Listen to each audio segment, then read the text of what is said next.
Mr. Mayor. Yes. Okay, so when we got elected, we were told, I came in wanting to increase the hotel motel tax from 6% to 8% because we were leaving monies on the table. And a couple of other Alderwomen, Blakely, Carter, had the same idea. We were told by staff, oh no, don't go there. Do not touch that, because the last council tried that, and the hotel industry, Visit Savannah, they did not want it, and they're not ready. Don't touch that. And we said, we're different. We're not going to do business. We're doing business differently. We want it. They had the conversations, the powers that be somewhere, and came back and said, well, guess what? It's a favorable atmosphere now. We're going to go for the 2%, and it was received favorably. Then they also told us in the next breath, and since that money is coming in, this is where it's going to go. And we said, well, wait a minute. The reason we did this because we didn't want to interrupt what you already had in place. We wanted to bring in some new funding so we could do some things. So what we wanted to do, not take in all the money, we wanted $7 million of the new money to go into a fund in order to service tourism industry workers, to help them with transportation, housing, and childcare. That's what we were asking for. And we also wanted to have, one of the requirements we were told was that because of the influx of African Americans traveling to this city, seeking out these historic sites in our history, we wanted to make sure that we could market to that community.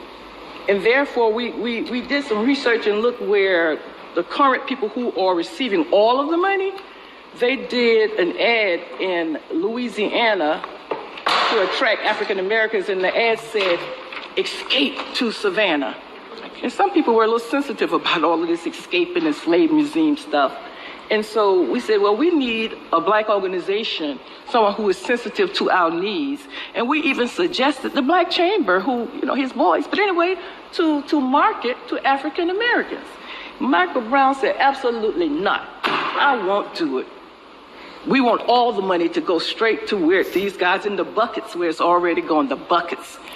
And so we went to our counterparts at the state and met with them and spoke to the former Senator Jackson and explained this. We just want $7 million of that money to help these poor people working in here, childcare, transportation, housing, and to have an African-American company, somebody sensitive to us, to market to African-Americans. Absolutely not. And he said, well, if you all can't negotiate that with him, then I won't support it, and it required his support, and so it did not pass.